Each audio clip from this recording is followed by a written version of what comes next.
happy to have you here. Happy to be here, guys. Do you have plans? We have plans.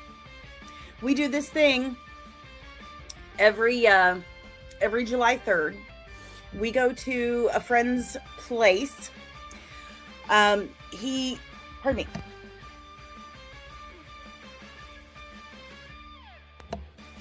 He lives out in this property. Oh my God.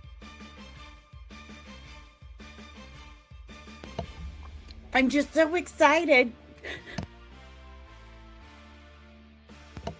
Okay, so our friend lives on this property, kind of outside city limits, and he has this neighbor that every single year they do this massive 4th of July display. Like, we're talking, they probably spent like $50,000 on this thing.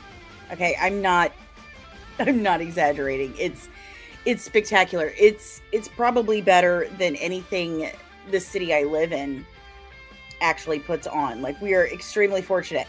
And in the last few years, it seems like the people surrounding them have started to kind of compete.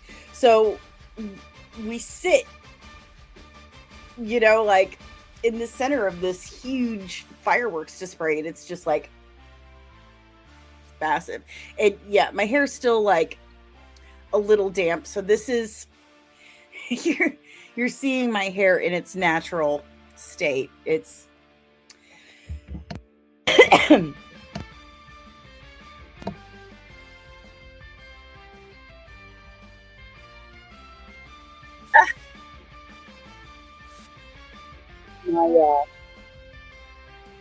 there it goes. I did play with this sound, but yeah, my hair is showing off that like all of my Mexican DNA went like right here. But how are you guys? I want to hear about your plans for the 4th of July, because it's a big one, right? It's a really big one. Like in 76 we had that one. Was it the bicentennial? Something like that. But now we have the 250. Yeah, that was the bicentennial. Now it's the 250th. And I wasn't alive for the bicentennial, so this is kind of cool. We get our own little thing. I don't know what to call it. It's unique, And I don't want to get into politics and stuff like that, because that's no fun. And then people fight. And we fight enough. We fight enough about nerdy stuff, TV shows, movies, fictional characters. I know that. Sorry, I was really running behind because of my kid this morning. I know that they are important to us. We hold them close in our hearts, and they've been there for us. But I mean, in the grand scheme of things, it's not worth it to threaten people's lives on the internet. And I've seen that a lot. I mean, I've received those threats. My dear friend Bo is receiving those threats over X-Men 97. Like, can you believe it? Over things he didn't even have control of. But, people are going to do what they're going to do. So because of that, I really don't want to discuss the politics. But I figured we could just hang out and talk about, all the nerdy things we get to do and see. And why is this not on Rumble, guys? We should be on Rumble. I apologize. I'm going to fix that right now. That's weird. All right, now we're on Rumble. Hey, Rumble. Just, kind of to hang out and talk about all the things we love, that would not be possible if not for being in this country and it being what it is. And Yes, I am wearing my red, white, and blue, and it is Cardinals. It is Yadier Molina, to be precise. So, and I've got the whole theme. my red Adidas. So, all right, guys. With that said,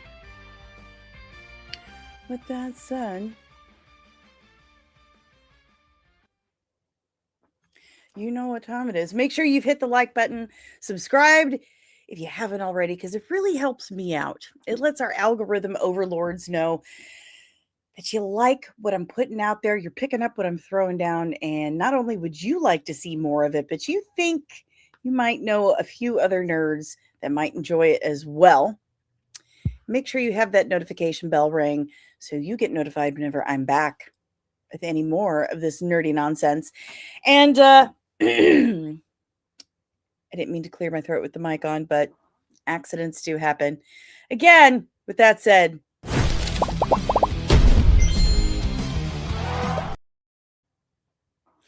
it's time to check in with the chat. I don't understand this human being. I mean, why do you think that? Who's this fucking guy? I just...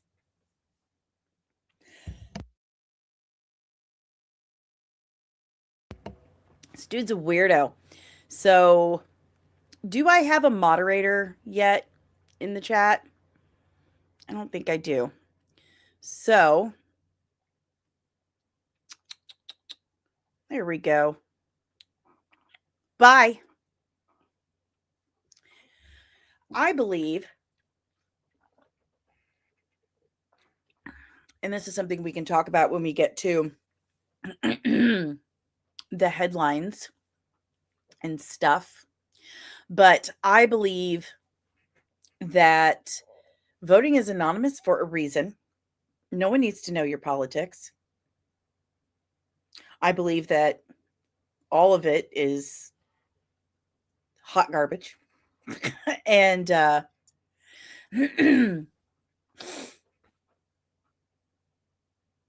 just two sides of the same coin, two heads of the same beast. But no one needs to know your politics. It's anonymous voting for a reason, and that was the reason. I've never said who I voted for. Never said. And you'll never know.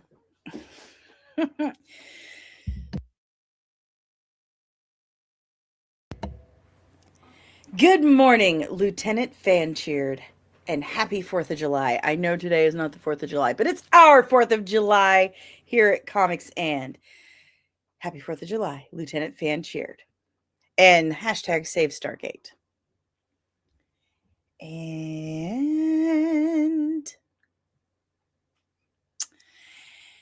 happy 250th birthday, America. Buenos dias, Fernando. Good to see you. Hail, Lord Toth. How are you? And yes, I did. My hair. I was just saying earlier that this is my hair in its natural state. It is muy mexicano. Un momento.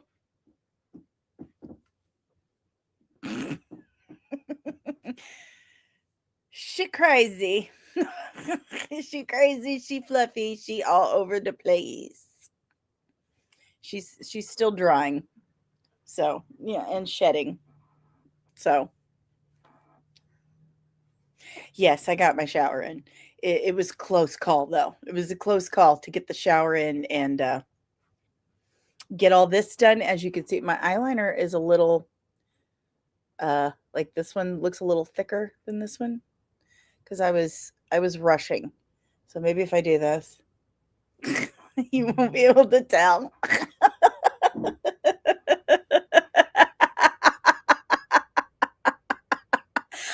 I always have a red background. I think I look nice in warm lighting, and also America. So, pardon me. Is everyone like already celebrating camping, stuff like that? Is everyone doing those things? Normally, or is it because of the new the Friday time slot? Oh, does Fernando, do you not know? Do you not know? Okay. So Amazon, do you remember a few months ago we talked about how Amazon had greenlit a revival of Stargate, and it was being produced and written by the original creators, original showrunners, writers, creators of Stargate SG-1 and Atlantis. Well, about roughly a month ago, Amazon announced, sorry, Amazon announced that they canceled it because this is only going to attract fans.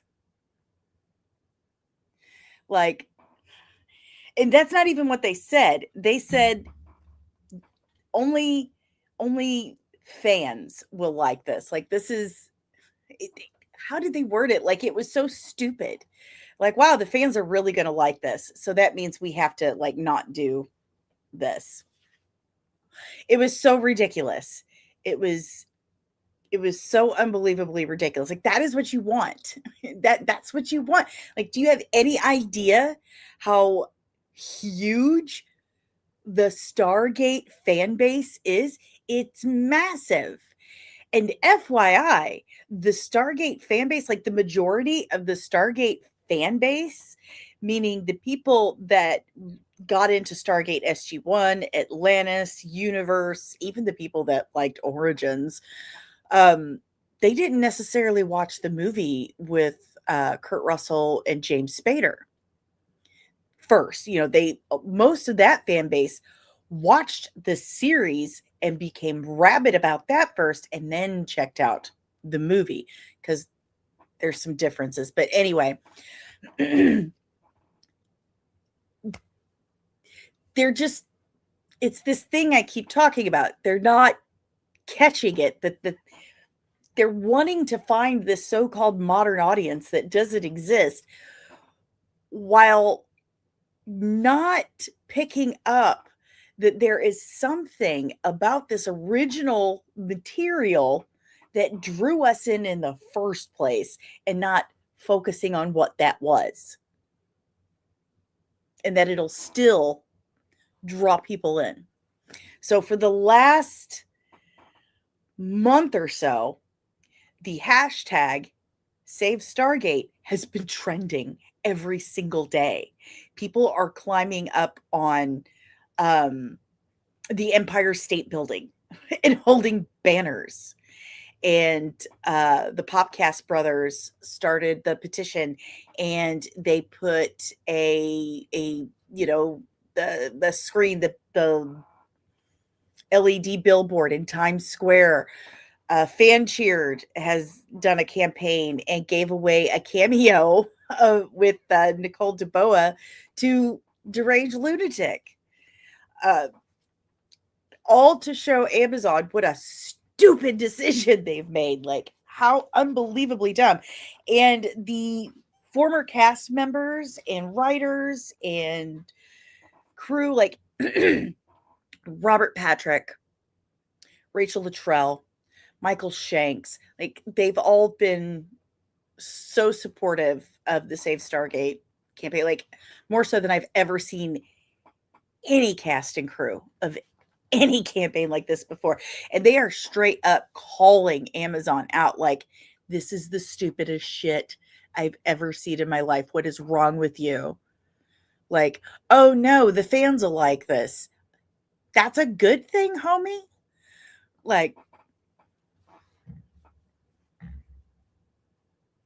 so Fernando. Stargate is awesome, though. The movie and the showtimes, yes. I love Stargate. Always have. I've watched every second of it. Stargate gave us Jason Momoa. You know, it was actually Baywatch Hawaii, and he was 19. I was living in Hawaii, and I went out to the North Shore with the Protestant women of the chapel to pick seashells and sand to make little votive candle holders. And there they were filming, and there was 19-year-old Jason Momoa. I'm like, that kid is, I mean, I was honestly like 2 years older than him. Like, that kid is cute. He's cute. And then a couple of years later, I mean, just a couple of years later, he was on Stargate Atlantis. And I'm like, hey, he's got like a terrible dreadlock wig on, but I recognize that kid. I know him.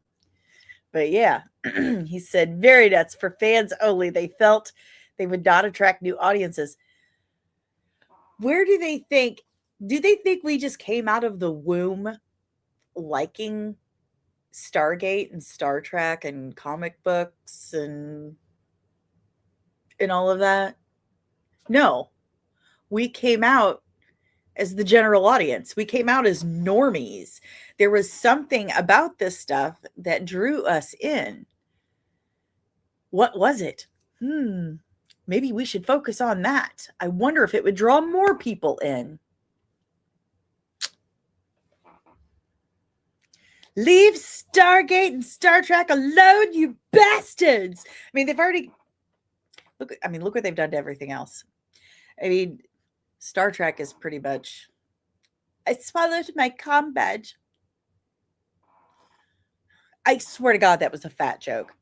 What else could it possibly be? You put this thicker girl on screen, put this thicker girl on screen. Maybe she's a little chubby, and she just looks up and she's like, I think I swallowed my comm badge. So how? Are you trying to say that she was just so hungry? I know. What else could that possibly be? Like, what? Who does that? Who does that? Who does it? Love Atlantis. I cosplay as Colonel Shepard. Joe Flanagan. Joe Flanagan, that's another one, man. He fought so hard for another season of Stargate Atlantis with his own money for years. Really, really did to get Atlantis to finish out in a more satisfying way, and eventually, it just, poor guy. God, he's so good looking. Said, am Bo going to break down season 2 of X-Men 97? I am going to screen cap that comment real quick. That is an excellent, excellent question.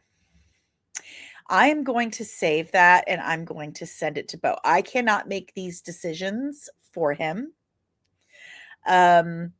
He is going to be unavailable for, let me look again. Okay. Let me, this is how you know you're friends. Like, let me just check and see his schedule real quick. He's leaving. Oh. Okay. So he's going to be unavailable for a couple of weeks. But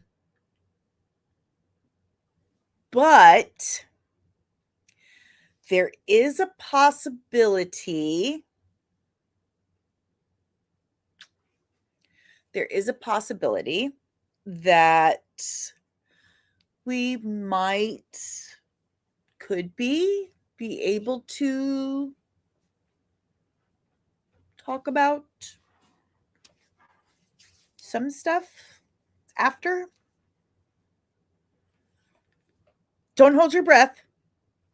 Okay. But he's not going to be available for a couple of weeks. That is certain. Okay. But after that, there is a possibility that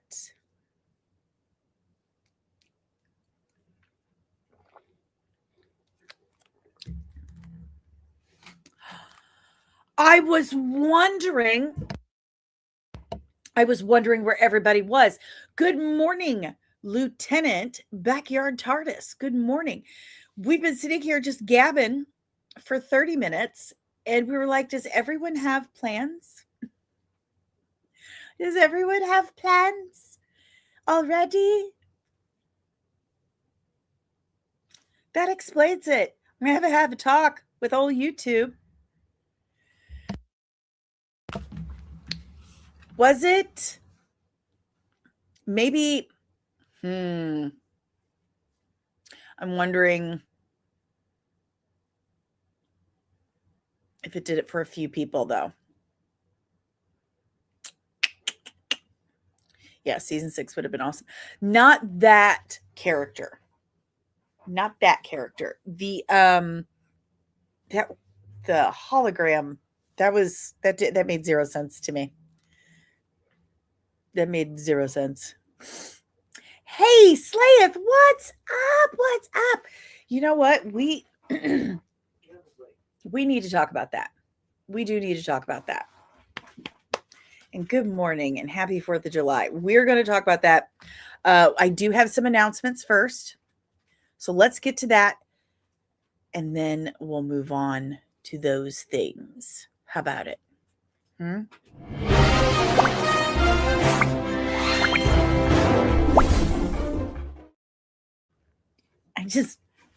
I love the new little transitions. They're fun. They're fun. And I'm in the wrong banners. I was like, well, no wonder I can't find my banners. I'm in the plot holes and payoffs one. And is this live? Okay, good. Woo! She was photonic? Oh, for heaven's sake. Oh, grief. Good grief.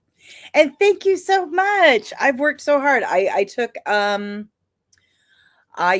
a brief hiatus, about a week and a half, 2 weeks, and I did a bit of a revamp, a reset. Worked pretty hard on a few things. So, which little health update? I'm officially down, guys. Do I not have a drum roll loaded in my sound cards? I don't have a drum roll. That's pretty lame. That's pretty lame. Is there? Wait, let's see. I'm going to look here. Bounce. Oh, I mean, we've got this one. Okay. So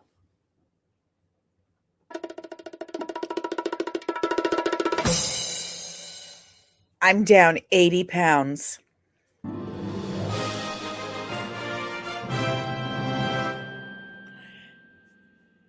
Officially.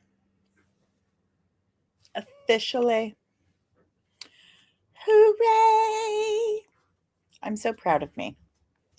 So I still have 20 pounds to go to hit that goal, and a lot of toning. A lot of toning to do. But I'm working on it. But yay me.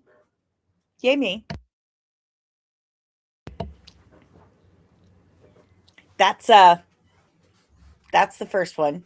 Thank you guys. It's a lot of hard work, especially being middle-aged.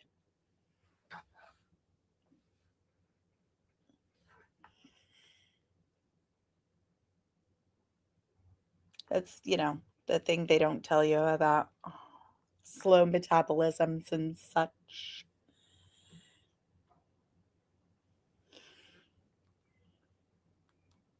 I'm answering something. Also, are you ready for the next one? Are you ready for the next announcement? Are you? Don't make me do it again, Toph. Don't make me do it again. Hey, Cosmortal Comics, what's up? You're just in time. You're just in time.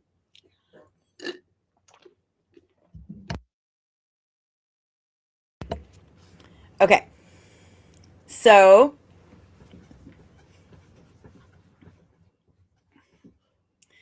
next announcement, and I'm going to share my screen.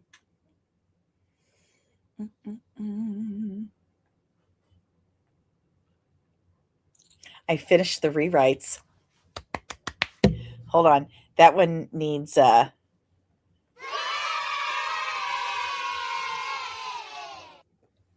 I finished the rewrites on The Last Dance of the Hesperides, A Veiled Legacy Tale Part 1, my first novella in universe for my Veiled Legacy comic book series. For those who do not know, this is a 4-part novella series. It's about 100 pages long. It has 8 chapters.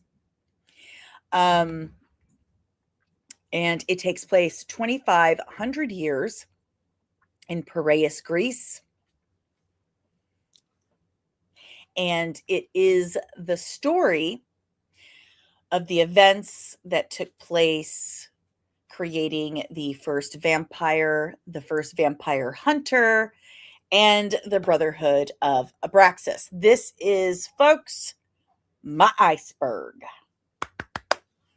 This is a story I have been stupid passionate about for a very long time. And sorry, my hair is still kind of damp and drying, and I don't know what to do with my hands. Don't make me press the GIF. I will turn it on. I will play the video. Anyway, passionate isn't even the word I would care to use. Obsessed. I've been obsessed with this story, my own story. I'm obsessed with my own story.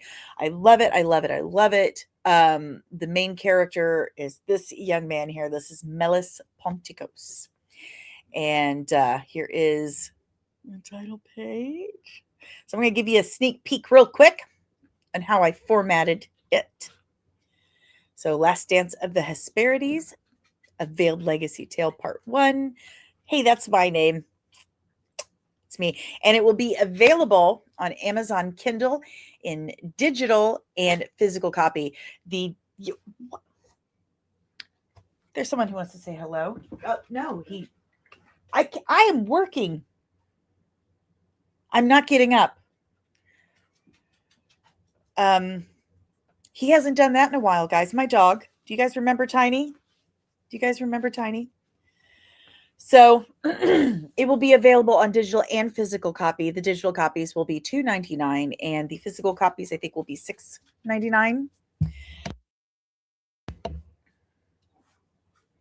He's back.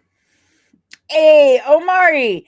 Thank you so very much. He has gifted one lucky person out there a membership to the channel. So to that person out there, I say... Receiving incoming transmission. Receiving incoming transmission. Nerdling Army clearance approved. Access granted. Welcome, Nerdlings. Thank you very much, Omari. I truly appreciate that. That's really awesome of you. Thank you, thank you, thank you. So just for like $3 to $7, you can, one, introduce yourself to the Veiled Legacy universe and help fund the Veiled Legacy comic book series, which is why I'm doing this. And two, I just love writing. I don't think my family much enjoys me writing, but I love writing. So anyway, that was the title page. And here we have the dedication to my daughter, Amelia, my own special gift for all the time sacrificed. So, for my child. And she She loves that. She does. My very first book, which is what all of this is adapted from, it's called One Foot in Darkness. I published that in 2004. Um, that was dedicated to my three children that existed at the time Amelia did come a couple years later. So, and if you guys don't know and want to know what these novellas are about, here is the description. In 450 BCE, Perea stands at the height of the Athenian Golden Age. Merchant ships crowd its harbors, philosophers challenge the old ways, and the gods seem little more than stories told to children. Melis Ponticos has never believed that. The gifted son of one of the city's wealthiest merchants, Melis has spent his life captivated by the fading light of sunset, convinced that the ancient tales of the Hesperides conceal a forgotten truth. While his father prepares him to inherit a commercial empire, the people closest to him quietly shape him in very different ways. Doros, a battle-hardened Illyrian, teaches him discipline. His mother, Fotini, teaches him compassion. And Syrah, the nurse who has loved him since childhood, fills his imagination and whispers of forgotten gods, hidden realms, and promises that refuse to die. When impossible visions begin to intrude upon his ordinary life, Melis finds himself drawn toward mysteries older than Greece itself. A blind seer speaks words that chill. Strange voices call from the forests beyond the city. Strange gatherings stir beneath the cover of dusk, and forgotten legends, dismissed by nearly everyone else, begin to feel terrifyingly real. As ancient loyalties awaken and unseen powers begin moving their pieces into place, Melis must decide whom to trust: his family, his reason, or the irresistible promise of a dark destiny that seems to know his name.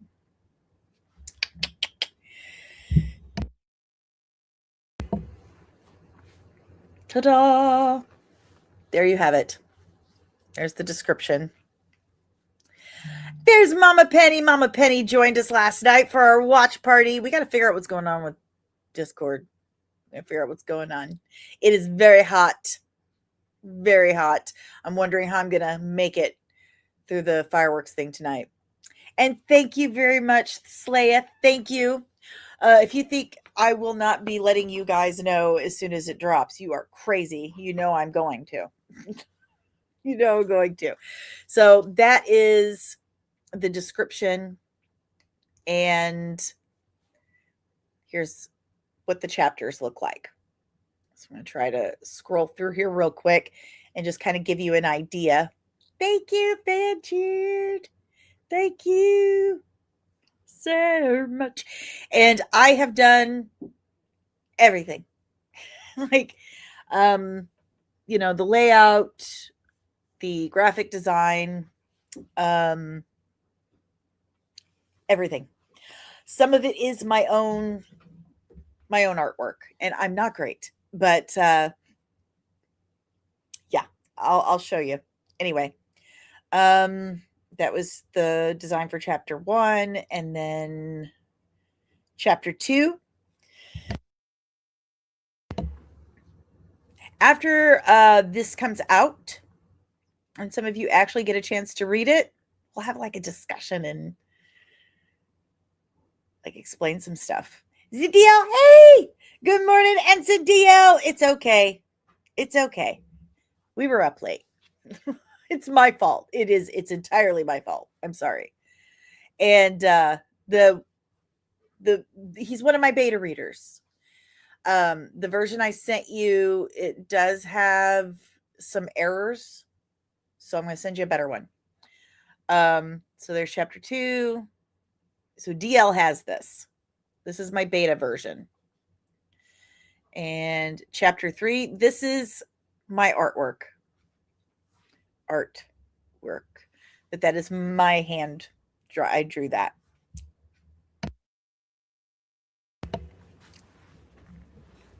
And then let's see, and we're scrolling. I made a bunch of things. There's 4. And 5.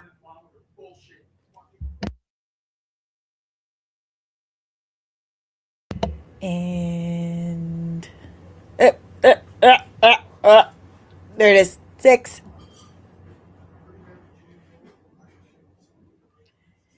And sorry, I'm trying not to lose place and also not. There we go.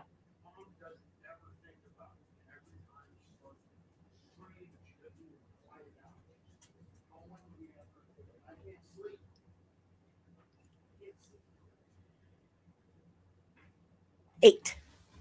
Ta-da! Ta-da! I just have to ask for some assistance real quick.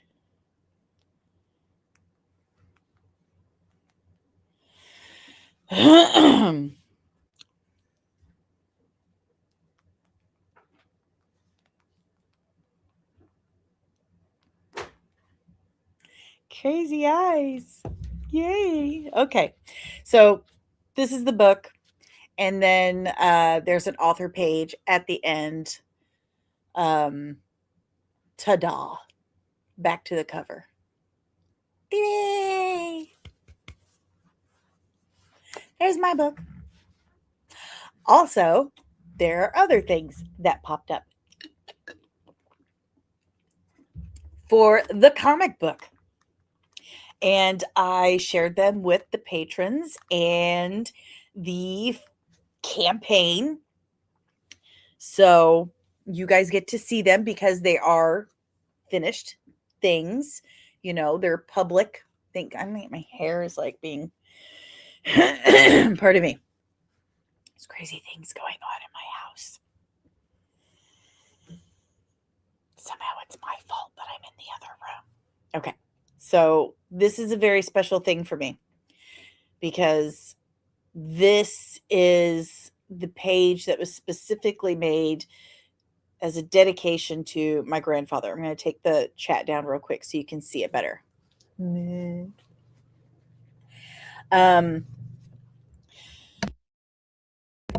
This is page 28 of Midwest Gothic, my first comic book, and it's in the Veiled Legacy universe. And as you can see, Jimmy is walking down the street and there's a store behind him and it's called Club Accordions. And if you look in the window, you can see there are accordions in there. Club is spelled with 2 B's. And there is a shamrock. Is my grandfather's last name was Club, spelled with 2 B's. So that's for him. My grandfather was extremely proud of this. Extremely proud, very touched. He knew that this page was being made. He just never got to see it. So the whole book is being dedicated to him. So, yay. But right after he passed, I decided this needed to be the first page that was worked on. Something I needed. And I might frame it, hang it up. I sent it to my uncles so they could see it. But yeah, I can't wait for the lettering to be done on it. Because I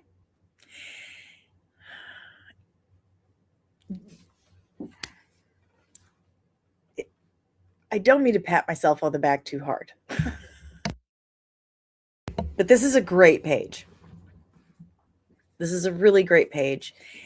And it has some very funny, but also mysterious dialogue going on. And whereas The Last Dance of the Hesperides can very much be a bottle story, a bottle series.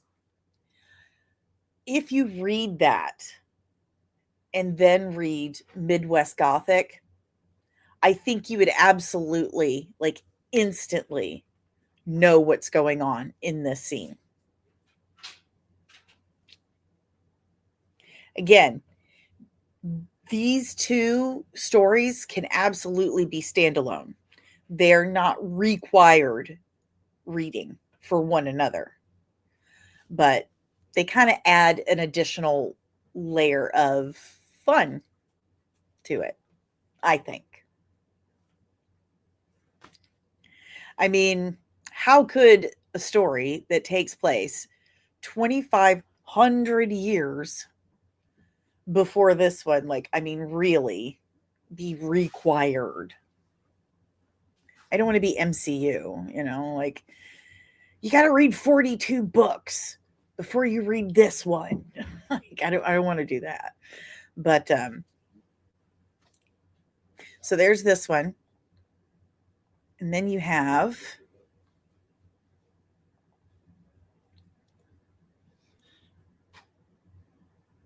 I'm not going to tell you what's happening here. Not at all. Mm-mm. Just bask. Just enjoy. Good stuff. Yeah. Art by Evan Scale. It's the same artist who did Caro's books, Dirty Deeds. He's a wizard. He's magic. He's so good. Very, very good. I enjoy his work. We're a pretty good team, I have to say. And then this upper right hand corner panel is now my wallpaper. But these are the newest pages for Midwest Gothic. So,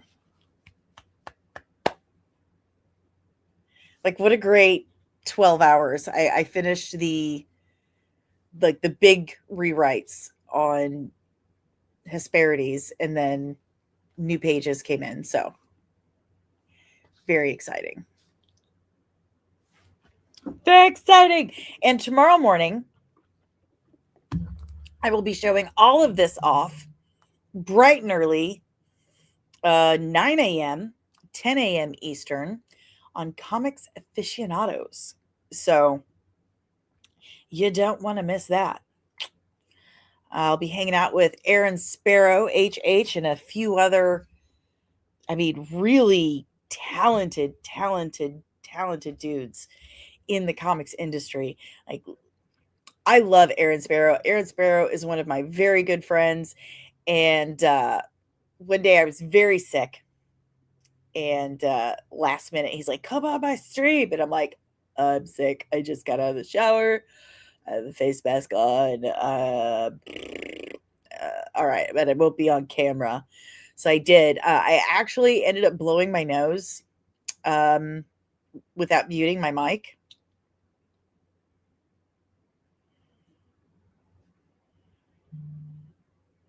That happened. But he introduced me as one of the most talented women in the industry. And I was like, oh my God.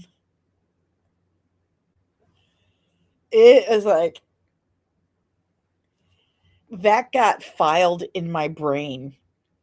Like, okay, we're just going to go right through here and, yep, label it one of the coolest things to happen.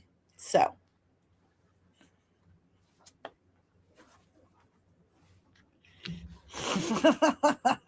let me find you a link. God bless Aaron. He's not very good at that, letting me know stuff, because here we are the day before and I don't have, he hasn't asked me for anything. He hasn't given me anything. So, but I am pulling up YouTube's now and I will find something for you. Let's see. It's Thinking Critical. That is the channel it's on, I believe. So here we go. Here we go. West from TC, Thinking Critical. Ta-da.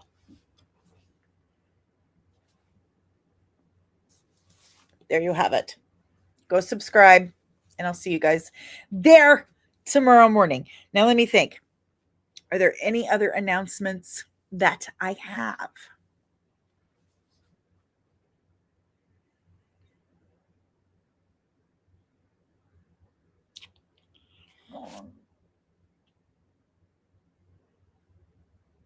I don't think so. I don't think so. I think we're good. I think that's it. I just want to bask in the glory of that page just a little bit longer. Look at that. Do any of you have a favorite of the new pages? This is, again, page 28. This is page 33. And which page is this? I think it's 25, page 25. I don't know. Oh, my ear itches. So drop in the chat below which one is your favorite. The grandpa one, page 28. Yeah, that's my favorite too. Again, I think I'm gonna have to frame this one. It's awful special. My papa. My husband said we should have made the store accordions and aeronautics, because my papa was like really into aeronautics, like planes and stuff. He was like this close to getting his pilot's license, and I can't remember what happened. It was something really, really silly and funny. But he really loved planes. Like, he had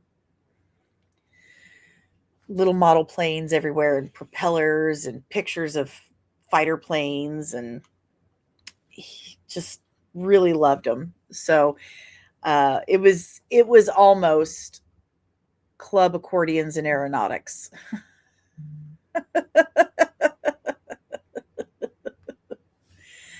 All right, guys. No one else has a favorite?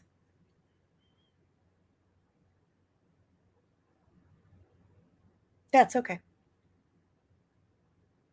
That's okay. Would have enjoyed John Travolta. He would.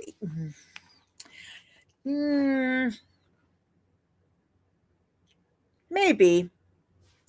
I haven't seen it. But maybe. He really liked the Indiana Jones movies. But he was really into like the old classic movies. So, all right, guys. All right.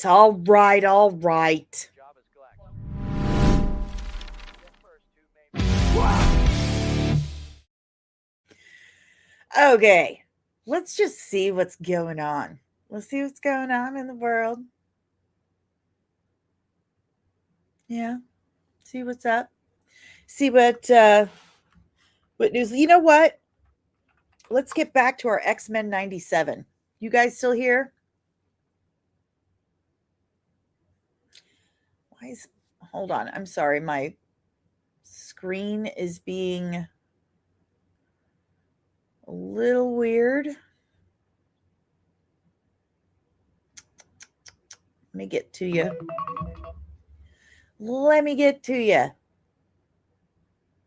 Okay, so Slayeth, let me know if you're still here. Cameo, we have given away on our YouTube channel as a wall post. Oh, yay. Okay. So, X-Men 97. I have thoughts. First of all, Bo's writing is always on point. He's an incredible writer, and he's very passionate about what he writes about. I keep forgetting that Twitter just does not want to work on Chrome ever. He is a nerd. He's really into X-Men and always has been. He's really into comic books. In fact, how his parents explained to him that he was adopted was with Superman comics, and that's just absolutely adorable. So he's always been very, very attached to comic books and understands how these stories can be used like they were used to explain to him. So they're, very close to his heart. But also, if he works on something that, say, he's not that familiar with, he will make himself familiar with it. He will not start a job on something that he's not familiar with for at least 3 months. He needs 3 months to research. Plain and simple. So what I'm saying is, anytime he works on something, he knows what he's talking about. He knows what he's doing. His writing is always on point. That being said, the writing is good. However, he was let go right before season 1 came out. And there has been a lot of back and forth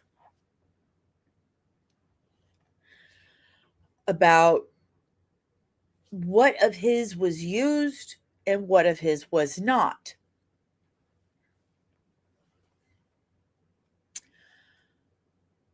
What I can say, let me grab my Gatorade here.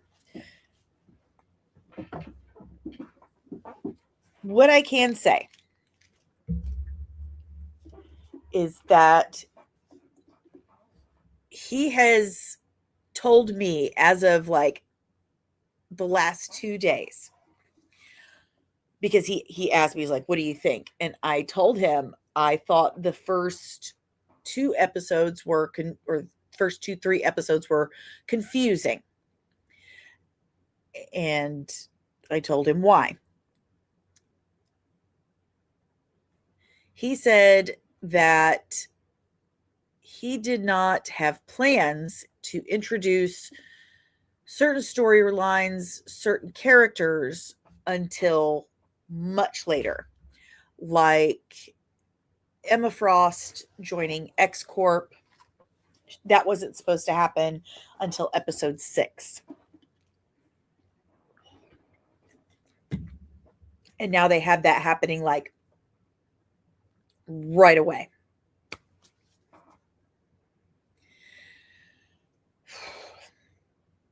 So what I do know is that the way that Disney has season 2 structured is not his plan. They've got these scenes intercut with Bishop, showing Bishop in the same, different timelines at the same time. And it's very confusing. And there's one thing I know about my friend and writing coach, because he's been my writing coach for the last year. And if there's one thing I know, he is never confusing. He comes from the school of writing of John Gardner. And that idea of writing, that style, is fiction is a continuous dream.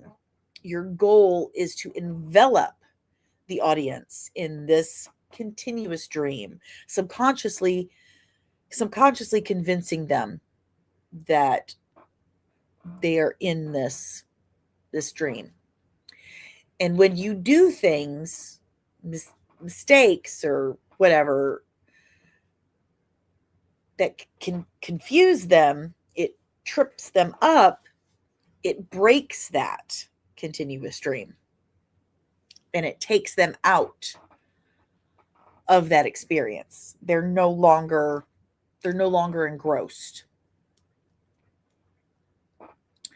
He is, I mean, when I say he's dedicated to that, I mean, I have gotten so many lectures, okay? Like, so many lectures. Listen, about cracked a nail. This book, like, you can see, this book is always nearby because I have gotten lectured so much about it. And it's verisimilitude. And I know you guys hear that from Robert Meyer Burnett, but that's what it is. The dream is verisimilitude. And Bo lives by that. When it comes to writing, he lives by that. So what they've done is they've taken something that could have been 100, 100 out of 100, and it's now like 75, 70 out of 100, because they decided, oh, we know better. Even though his season 1, with him completely in charge, is the best performing anything that they have ever put on Disney Plus. They decided, you know what, we know better. We're just going to change his structure. Idiots. And because they have done this, Bo has received death threats over Emma Frost. She was not supposed to show up in the way that she did, or as soon as she did. And there are some fans that have absolutely, viciously attacked him over it. And it was not even his call. And apparently, there are rodents with ears that are round that aren't too pleased about that either. So I'm sorry. I'm trying to be very democratic about what I'm saying here. It's just not as good as season 1 because they messed with the recipe. He handed them the cookbook, step-by-step instructions. He has a post from 2 years ago that clearly says, I had all the animatics done, full script, everything when I left. Everything was, all they had to do was just like put the spit and polish on it. And they moved things around. That's why it took so long for this to come out. They were almost done. But they reshot things, moved it around. So it's okay. It's just not as good. And it saddens me, annoys me, and whatever on a couple of different levels as a fan. I'm a huge fan of X-Men and X-Men the animated series, as Planet Earth is completely aware. Dave just said yesterday, he's like, why do we have to name all the animals after X-Men? I'm like, that is really? Because X-Men are cool. First of all. Second of all, it's like an untold number of names to pull from. Like there's so many names available to choose from. Like, come on. Anyway, so as a fan, yeah, I'm a little disappointed because they just can't help themselves. You know, they just can't help themselves. And two, for my friend and mentor, as writers, whether or not these are our original characters, the work you put into that's your time. You can't get that back. That's time away from your friends, your family, your life, your leisure time, your time with yourself. It is not like he doesn't love what he does. It's not like we don't love writing. He loves X-Men. This was his dream job, right? But that kind of makes it worse. You get your dream job, something he petitioned really hard to get, and he spent like 6 years total, working between season 1 and season 2 and stuff for season 3. And you get fired, and then it comes out and you see that they have changed things around. They've taken some of your work and just went, I don't appreciate that. And we'll just take that time you spent, that energy, that passion, and we'll just go with it. So I can understand that feeling. It's never happened to me. So I can't say I empathize, because it's not something that has actually happened to me. But I can imagine what it would feel like. I know how I would feel if it did happen to me. So, and you have that friend feeling when something happens to your friend. You're like, God, I will do violence. I will do violence on you, sir. I will do violence. What are you guys thinking? Are you enjoying it? Hey, Carl Peachy, everyone. I was going to check out X-Men 97 till now, and this no hopes about the X-Men reboot in the MCU. How much you want to bet Heather Antos is going to write X-Men reboot?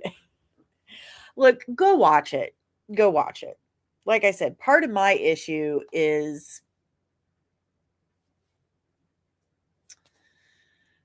I know him, and he's taught me so much. He's helped me become a better writer. He's part of the reason I'm a better writer. Between him and Caro, man, I'm far better today than I was yesterday. A lot of people are really, really, really loving it. I do like it. But they have moved things around. And I was like, but I forgot to do something. When I read that, I was supposed to do this first.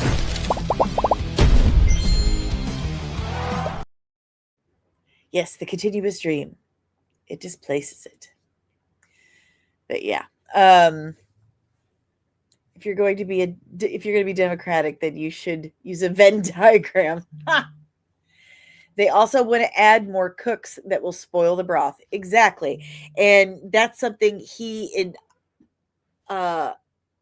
you should check out the interview that I did with him this time last year, actually, over on the channel, here on the channel.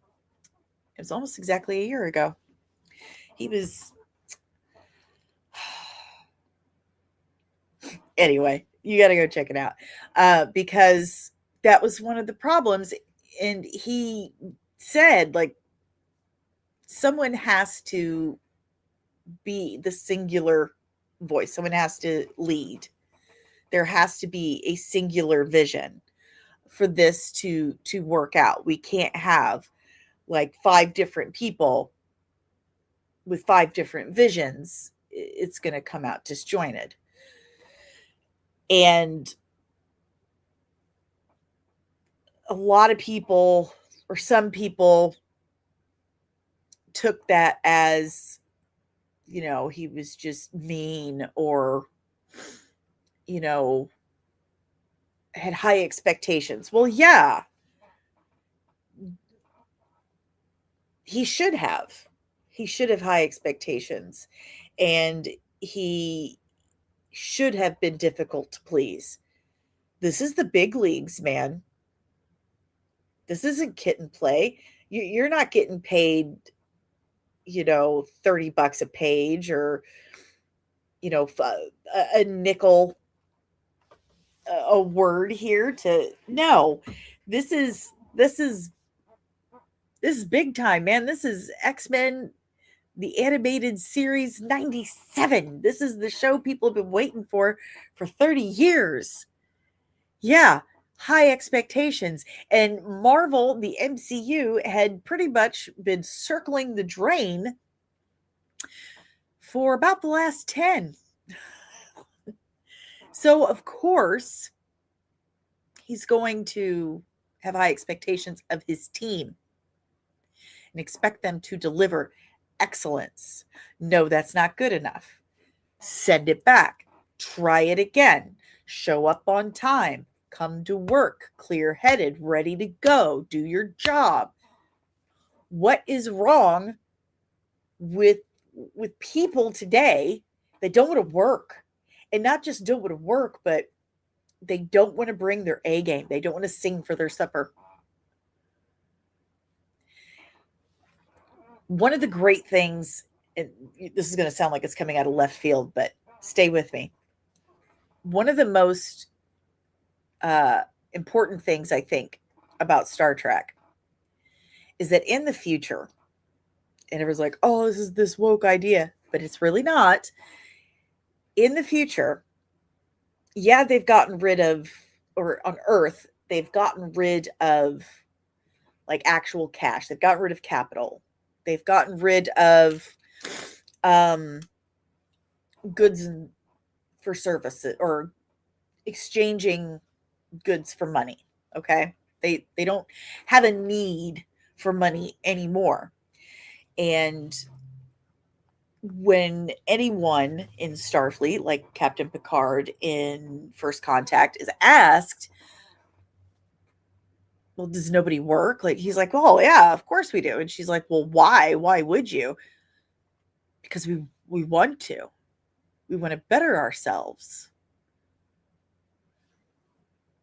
In that idea, in that philosophy, okay, not only are they working because they want to, but they want to do it well. It is not just wanting to, but it is important to them that they do it well and they improve at it constantly and consistently. That is the thing that they truly aspire towards in their lives, not the pursuit of amassing wealth, but the pursuit of amassing success and brain fart, amassing this lived life experience and wisdom and just betterment. As a society, I feel like we had that somewhere, you know, like we had to have, because ever since I started working as a kid, you know, every job I had, I felt like At least I feel like. Um, I gave 100%, 110% at. It was worth doing well because I had a job. It was feeding me, it was paying my bills. But now it's just like, whatever. I can't come into work today. My anxiety. I don't feel good. I am depressed. My anxiety. Like that feels like it's gone. There's no desire to improve oneself or to improve your profession.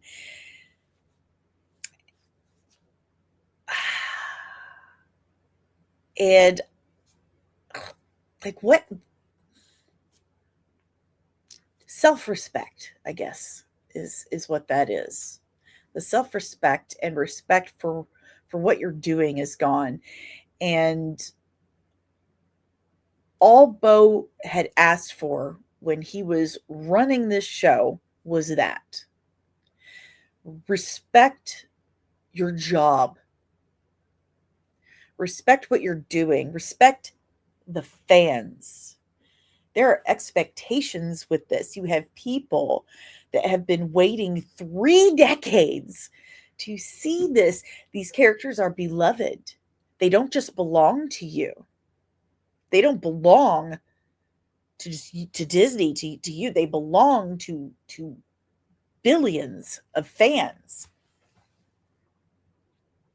And so, like, consider that when you're doing your work. Take this back and do it again. Do it well. That is what a leader does. And he wasn't just telling people to go back, do your work again. He was there before anyone else and stayed later than anyone else. Okay? He not once asked anyone to do anything he was not willing to do himself. That is a leader. So it is very upsetting to see that after the unbelievable and undeniable success of X-Men 97 season 1, that when season 2 comes out, they have decided to, you know what? Even though he got us so many subscribers and it's got like so many more views than anything else we've ever put on Disney Plus. You know what? Maybe he was wrong. Let's move things around. So, but yeah, they would bring other people in and try to push him around, and he didn't stand for it. He fought. Aaron, I was talking about you. I said words about you. Nice words. Such nice words. And that I'm going to be on Aficionados tomorrow. In the morning. Fresh as a daisy.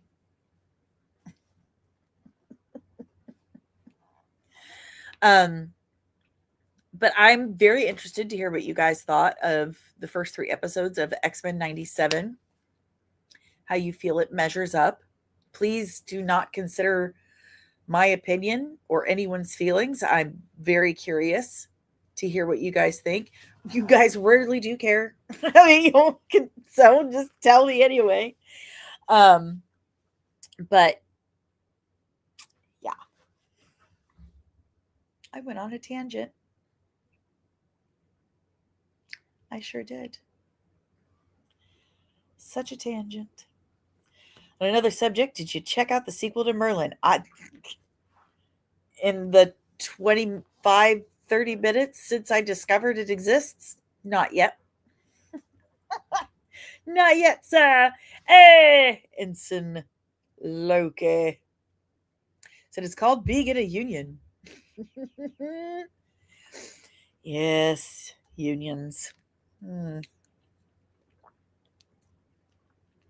Stop. Said watermelon spiked with rum is very good for 4th of July. Ooh. I'll probably just be drinking beer. Yeah. And then, this is why Star Trek is science fiction. It's a communist, secular, humanist fantasy. What if these ideas that were... Sorry, I don't have my... Where are my glasses? Here they are. Shame on me. Oh, and they need cleaned. Okay. Here we go. What if these ideas that are antithetical, sorry, they are dirty, that are antithetical to human nature actually worked? Right. But I'm not saying that we shouldn't have money. What I'm saying is this idea of, why don't you want to do better for yourself? Like, why don't you want to, like, do your best? You know? Like, if you don't, if you don't want to work at that job, find something else that you do want to do. And you have to do something. You do. Because we all do. And you're not better than me, and I'm not better than you. So, not nobody, not know how. Says the people who insist on not coming into the office and still do. Drives me crazy. Always drove me crazy. I have stories. I have stories of people who worked for me. She's putting on her lip gloss because she's trying to keep her mouth shut. Do not overshare, Danielle.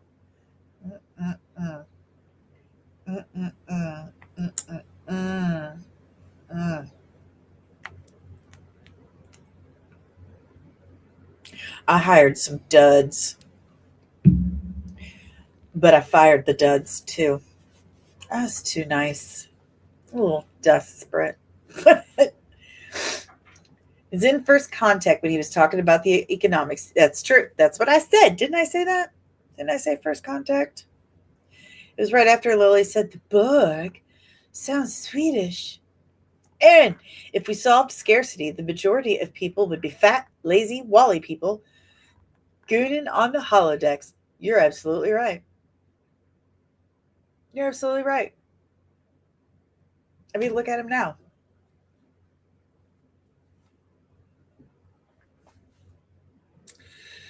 They're sending death threats to former showrunners because of how the new showrunners decided to change the former showrunners' order of episodes.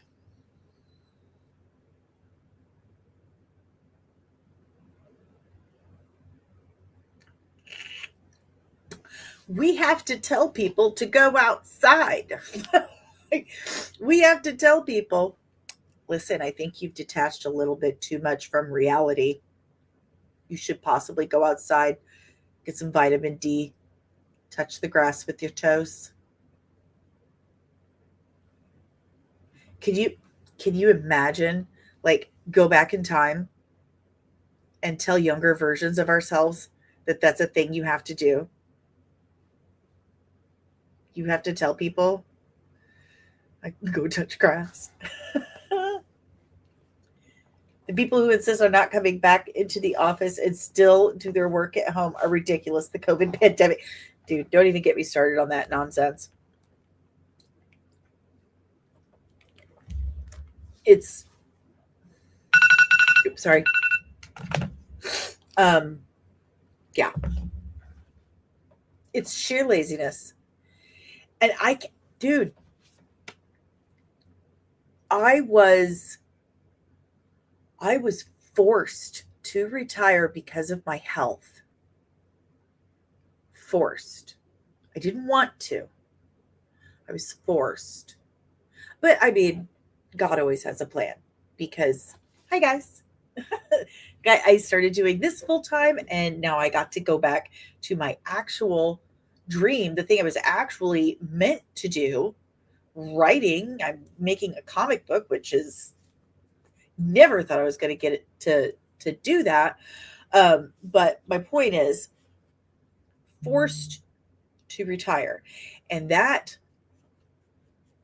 first year was torture, not just for me but for my family. I was not handling it well. um I was constantly finding things to do, and I felt useless. I felt like I wasn't contributing well enough anymore. I was used to being that person for my entire adult life, and it was no longer my responsibility, and I no longer had to get up at a certain time of day and leave the house and run a business and be in charge of other people and blah blah blah blah blah. Now what? I went through a very very serious depression, and on top of that I had, the health stuff. But my point is, I had that thing that all these other lazy assholes want, and did not enjoy it. Like, I don't know, like, how they deal with that. Like, why do you want that? It's so fucking boring. It is so boring. It's maddening. I was so depressed. So depressed.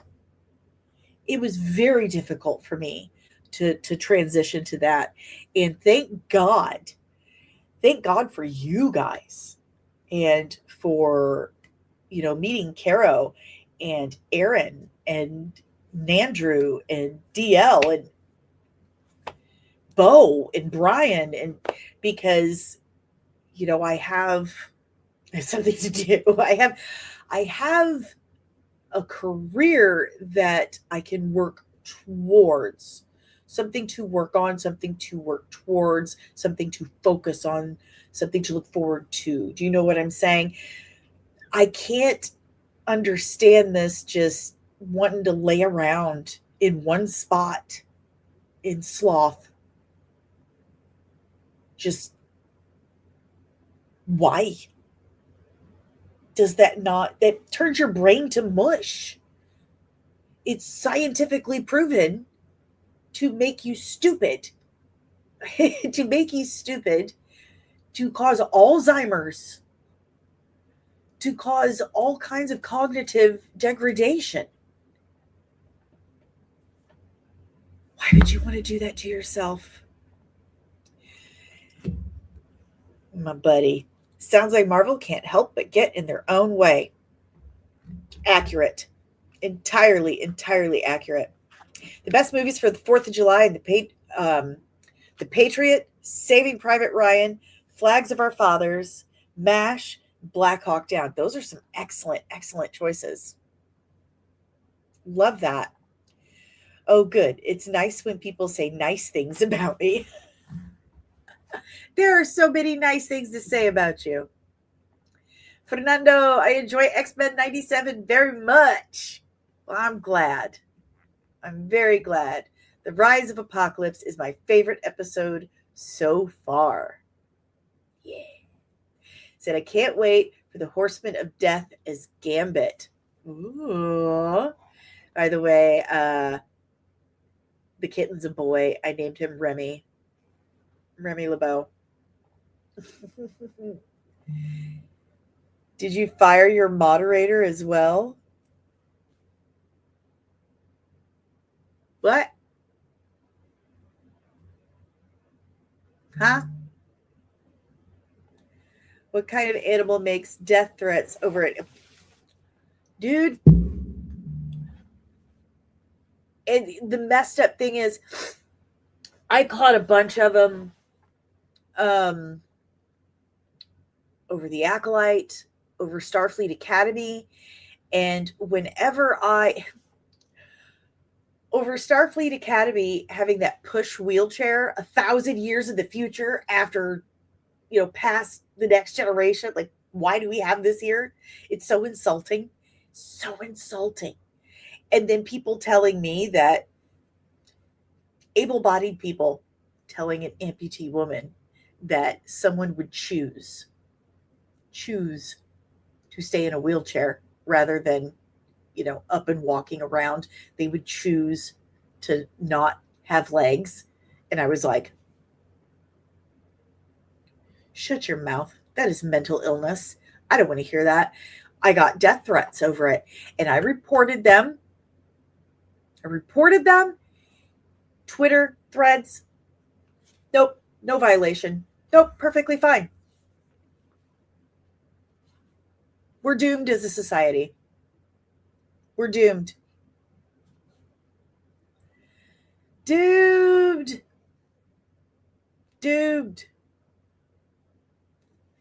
But you go to work, don't you, buddy? Like, I have severe anxiety, and I went to work. Like, I did hair for 20 years, a job where you have to stand on your feet, sometimes up to 16 hours a day.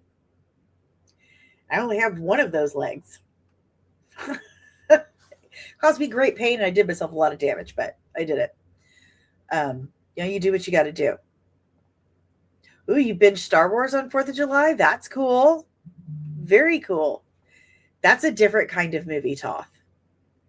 I think you got that at the back of the store. Fancheered. For some of us had transitioned to our business many years ago, own work, busy as the time, so we worked through COVID, did not even get into Zoom stuff.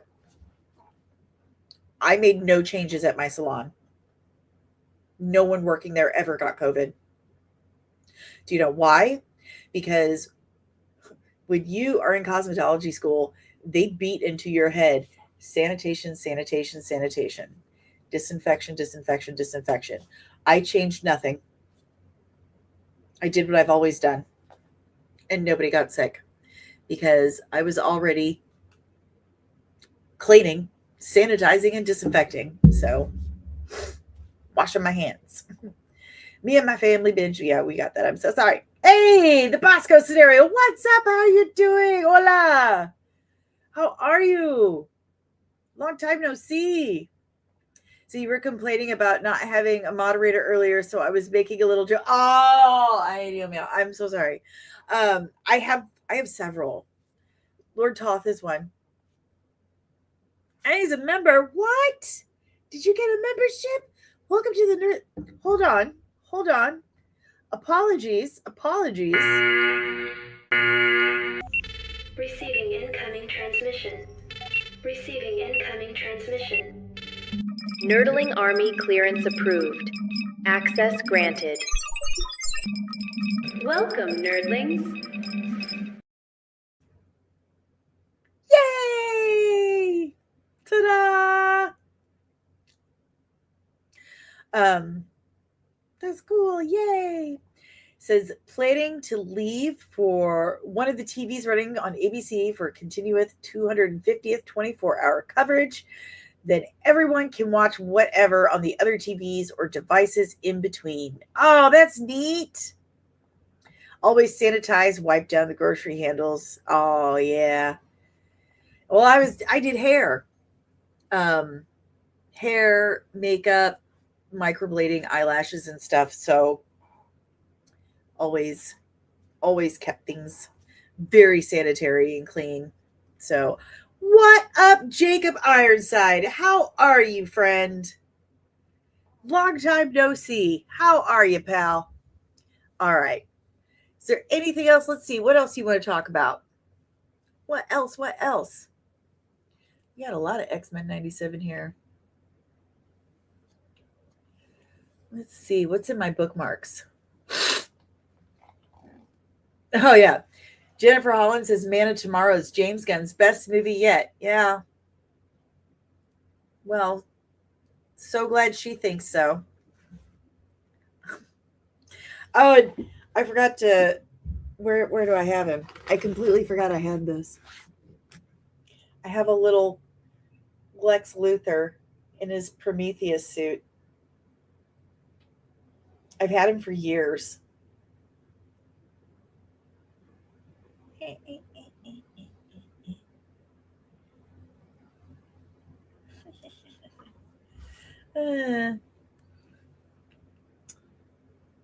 Oh, I've been that guy.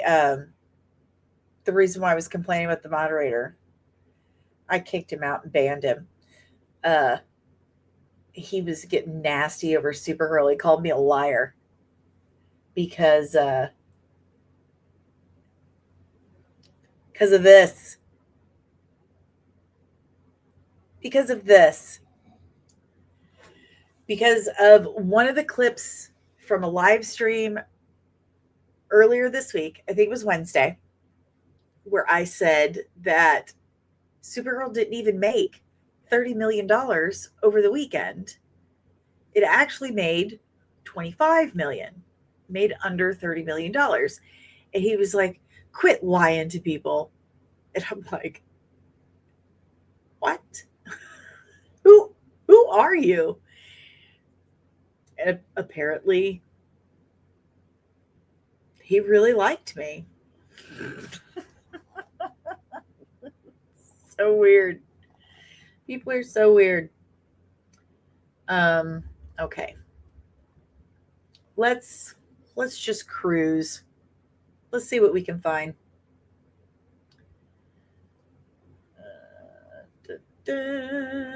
I'd like to report a missing person.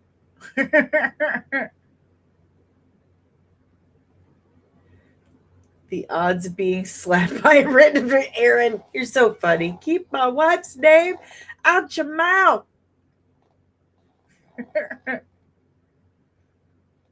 Oh.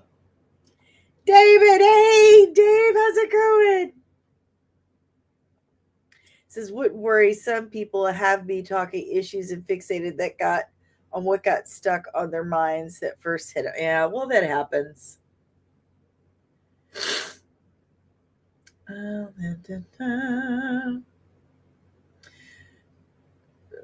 Revealed Hollywood actor Will Ferrell that he forces. What? No, I'm not dealing with that.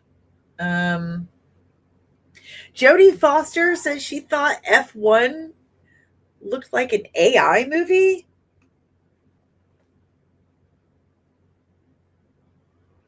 Are you okay, Jodie?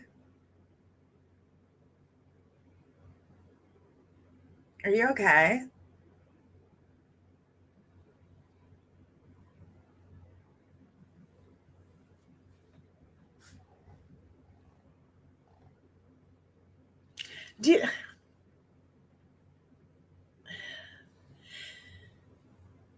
Do you remember when we liked these people? When they said nice things about each other?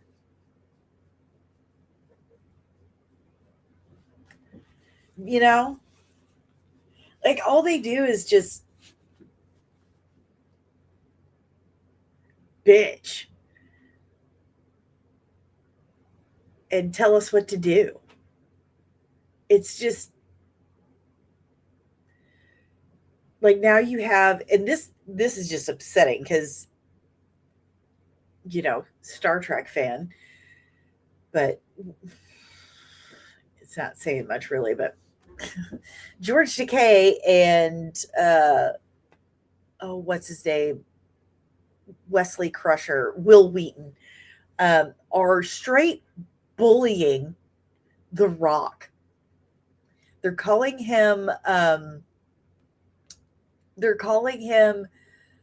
weak and a coward for not disclosing his politics. Happy birthday, America. Disclose your politics, coward. Will Wheaton's threatening you, The Rock. Aren't you scared?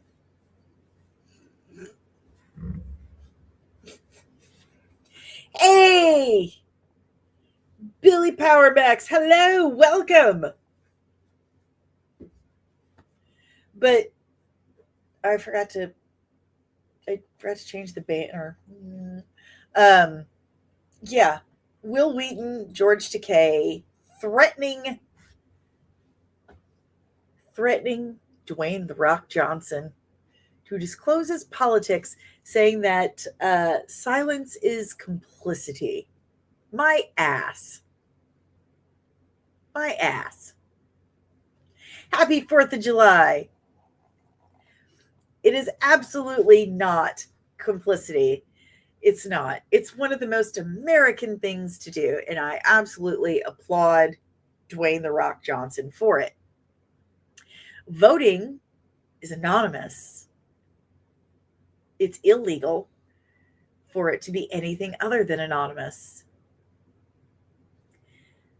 Nobody wants to hear these actors talk about their politics.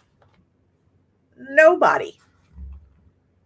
I've not heard one person tell me, thank God George Takei told me about his politics. Now I know how to vote. Or, I wish these actors would talk about their politics more. I've never heard one person say that. It is to the extreme. And do you really think that The Rock is scared of Will Wheaton at all? Come on. Come on.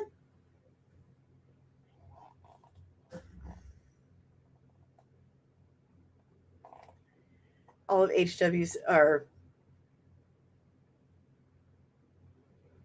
HW is social. What is who's HW? Social consensus. You are not allowed to go against the group. That's true. That's very true. Do not have your own thought. That is the most anti-American thing I've ever heard. Americans are rebels. We are the most rebellious people on the face of the earth. We came from Hollywood. Okay, got it. Thank you. This country was formed by people from several other countries who were just sick of their shit and just said, you know what? I'm leaving. I'm going to go do my own thing. And they left and rebelled and did their own thing. And they rebelled against that. We're natural rebels. We're all very, or we have been historically very, screw you, I do what I want. You don't tell me what to do. It's a very American sentimentality. I love that about us. I love that about me. But lately, there has, especially since social media has really become a very, very big part of how we live our daily lives. It's become this, how dare you say something that the rest of us don't agree with. This group of people, we don't agree with you. So you're terrible. How dare you? You must die. 250. Oh, shall I do it? I shall do it. That is it. Hold on. I don't have it up. I gotta turn it up first. Don't you? I think we should have like the weirdest rebellion ever and just stop telling people our political views. How is it that the most radical thing in the world, like the most radical political view, is like, I think you all suck, and that you should just have some common sense and just, allow people to have their own independent opinions, because, you know, that's not how human brains work. Human brains don't go 100% this way or 100% that way. It is they keep trying to convince us that they do, and they don't.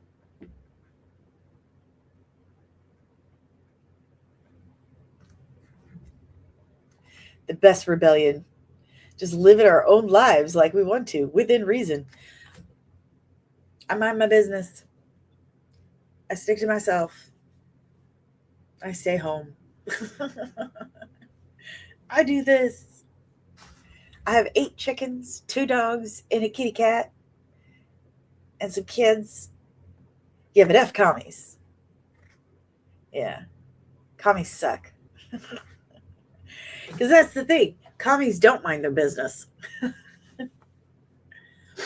that's the truth of it. They don't mind their business, and they want everything you have because it's not yours. You will own nothing, and you will be happy. Depends on who dictates those reasons. You do. Well, I think the reason is just don't bother me. Don't bother me. I don't bother you, and we're good. You stay over there, okay? You stay over there. I stay over here. And we're good to go. This brings me to, screw this. I'm going to just turn this thing right there. I do have to pee.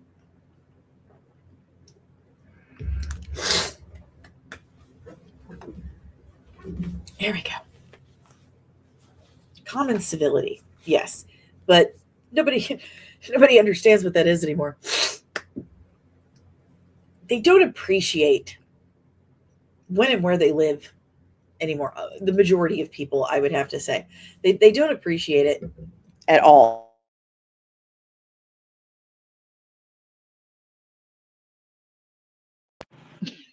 StreamYard. All the fighting within fandoms, all the complaining. I mean, calling people former German socialists and fascists. They don't even know what a fascist is anymore. Calling people all these names and bashing the United States. Nowhere else in the world can you do that and get away with it. Nowhere. So it can't be that bad.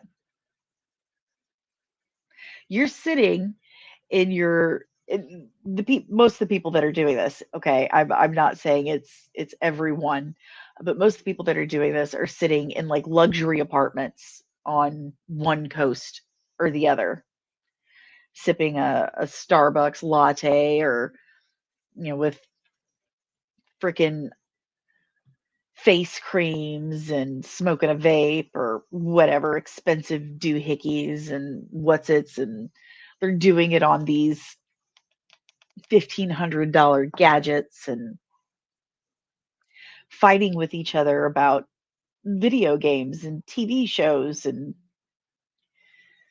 telling us that people in third world countries have it better, you know, while they're sitting in their central air with that device, and how the United States is just the worst, and how much they hate their country. When you say you hate your country, you're saying you hate me and yourself and everyone in my chat, and your grandmother and my everybody, because that's what the country is. The country is the people that lives in the country. You're talking about the government. You can hate the government. Governments are transient. They come and go.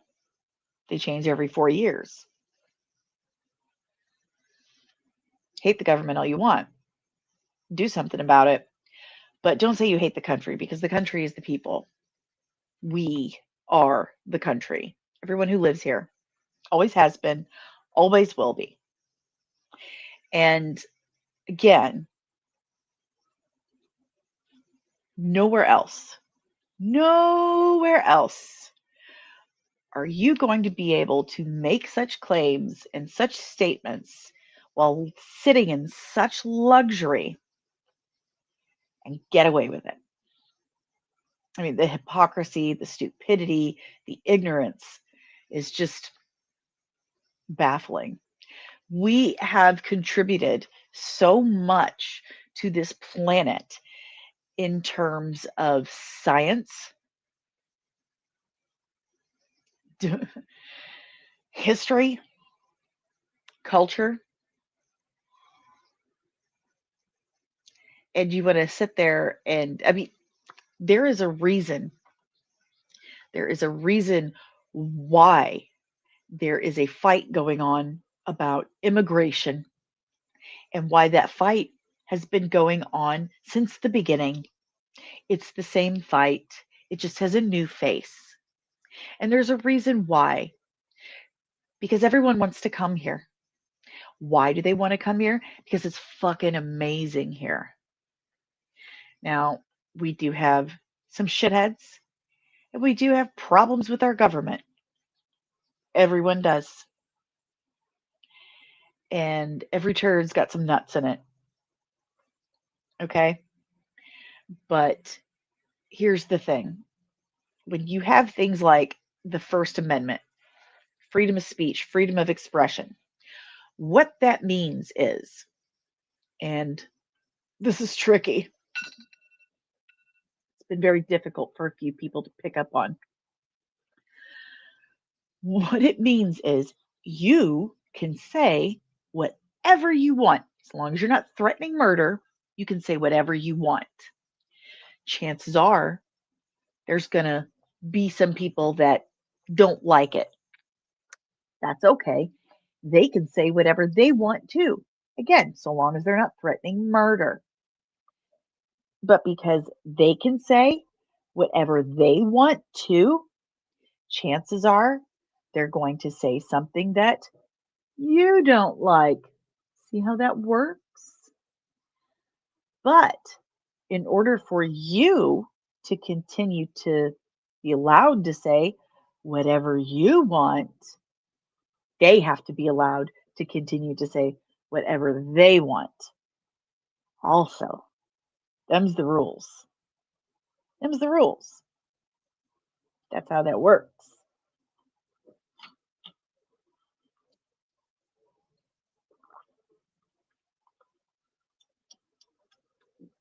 You can also practice, that First Amendment says, you can practice whatever religion you want, any religion you want.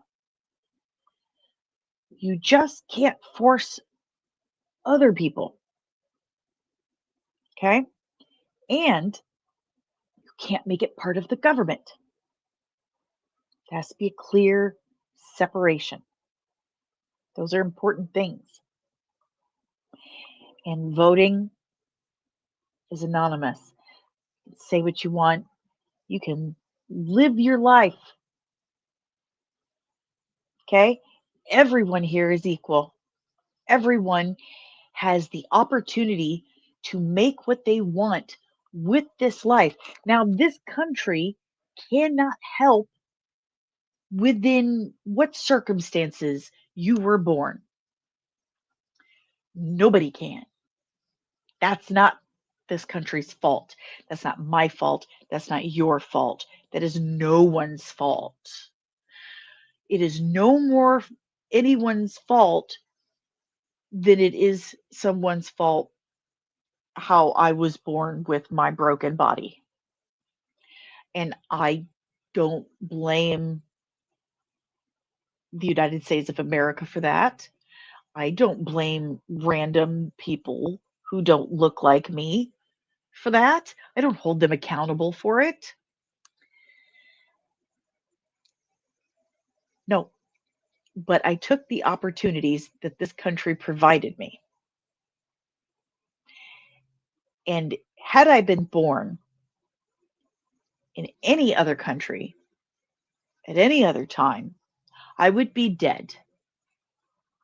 I would not be alive. I am very grateful for being in this country because not only do I get to continue to live, but I got to be a hairstylist for 20 years. I got prosthetic legs, allowing me to do such things and raise 4 children. I've had life saving surgeries. If I'd been born anywhere else, that wouldn't have happened. As a child, I grew up in orthopedic hospitals that were completely free of charge to my parents because of the United States of America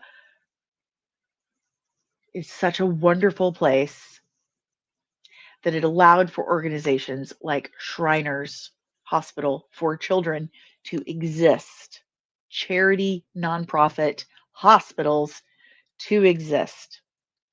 And not only that, because these nonprofit organizations exist, like Shriners and awesome things like comic books for kids, I got into comic books. People donated stuff like this, and I got to read comics as a kid, going through some of the worst things imaginable. But because of this country and the opportunities that it provided not just me, but other people, it afforded me a much more comfortable experience. Well, more comfortable experience than it would have been, I will say, had I not been born in this country. Again, I would be dead. I would be dead. Like 4 times over. Like so many times. We have Superman. We have Wonder Woman. All these heroes, Captain America, all of them are rooted right here in the United States of America. And they proudly don those colors and tout how important the ideals of this country are to who they are, not just as heroes, but as individuals. That those ideals are aspirational to be good people, considerate people, respectful, self-respecting people who want to better themselves and thereby bettering the world around them. So this 4th of July, this 250th anniversary of our great nation, and that's you guys. Don't forget that. You are this nation. This 250th 4th of July, I have a challenge for you. Be a rebel. Remember the rebellious roots that formed this country. Think for yourself. Think for yourself. Turn off anything that is telling you how you should think. Any celebrity, anybody who does not live your life, does not know you. Oh no, everyone's turned me off. Hello. I'm kidding. You know what I'm saying. Be a rebel. Form your own opinions. Don't let anyone else tell you what to do. Love your country. Be proud of who you are, where you are, and what you are. and have a wonderful, wonderful, wonderful 4th of July. All right, guys. I got to go celebrate with my family. I had a good time with you guys. I will see you next week. I'm not sure what all we have going on for plot holes and payoffs. I can start working on Big Barda now, though, since I finished the rewrites on Last Dance of the Disparities. So keep your eyes peeled. That's going to be dropping probably in the next week on Amazon Kindle. And please do me a favor, hit the like button. If you do that for me, if you haven't subscribed, please do that for me, and hit the notification bell. Also, not that one. I know everyone's having hard times. Trust me. I know. But I could really use your help. I'm still working on building up the campaign for Veiled Legacy Midwest Gothic. I really need you guys' help. Go to the website that is scrolling across your screen. It's in the description below as well. It's fundmycomic.com/campaigns/952/Veiled Legacy. All you have to do is just pitch in $1. It's just $1. For $1, I'm going to put your name in the back of my very first comic book to say thank you for just being here, for helping me, for supporting me all this time, for getting me through retiring. It was so hard. But seriously, I need you guys' help. Help me back Veiled Legacy. $1 is all it takes. If you want a digital copy, because it's a pre-order too. If you want a digital copy, it's $10, but you also get your name in the back of the book. And it's the same all the way down the line. A physical copy is $25, but that also comes with the $10 digital copy and the $1 name in the back of the book. You pay $25, but you get the digital copy and your name in the back of the book. And the $50 tier comes with the custom autographed, personalized physical copy plus the digital copy and name in the back of the book. But all I ask is that you guys go to this website and pitch in $1, just $1 for Midwest Gothic for me. I'm trying really hard and I've got to get this comic book done, but I need you guys' help. So if you wouldn't mind, please do that for me. You can also, if you do nothing else, like if you can't do that, that's the one thing I'm asking you to do. But if you'd like to continue helping in other ways, you can scan that QR code up there and it takes you to buymeacoffee.com/comicsandmua, and you can tip me as little or as much as you like.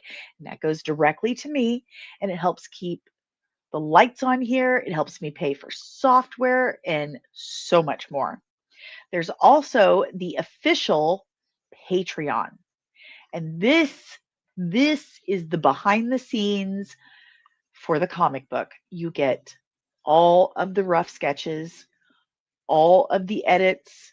There's even like first drafts of scripts, like all of it on the Patreon. And I do upload vlogs. I'm going to be putting one up today. I haven't got to do it in a couple of weeks because I was sick and I was on hiatus and there was a bunch of crap.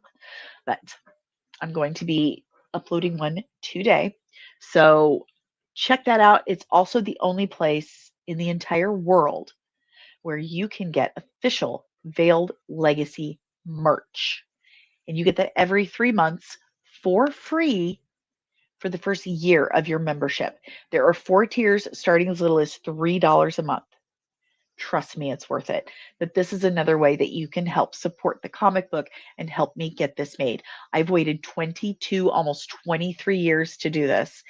I had to stop and raise kids. It's fine. It was worth it. kind of. No, it was. I'm kidding. I'm being facetious. Anyway, you can check that out right there. And there's also the official merch store. It's right here on the store tab on YouTube, and you can get your own official comics and mug right there, or you can get a hoodie. There's all kinds of stuff. There's actually hundreds of nerdy designs created by yours truly, inspired by all your nerdy favorites. So check that out right there. And I have an actual Amazon storefront where I have like a bunch of lists, like fun, nerdy collectibles, recommended reads, shows, movies, Ripaverse comics and books, and for the ladies, skincare, cosmetics, hair. There's even special effects and like stuff for your house and farm if you have one, animals. So you can check that out. There's also my website. My website has everything I have told you about at comics-and.com. A little bit of information about me, a lot more about the channel and the comic, a portfolio of my special effects looks, some of my reviews, and much more. It's even a way to get a hold of me and all my social links. So comics-and.com. Everything I've told you about can be found. I just said that. What is wrong with me? This podcast is powered by the Red 5 Network. We are a collective of exclusively nerdy podcasters and content creators here to educate and entertain you. So if you like this podcast, chances are you're going to love more of what the Red 5 Network has to offer you. So check out red5.bio.link today to discover more of your Red 5 family of podcasts.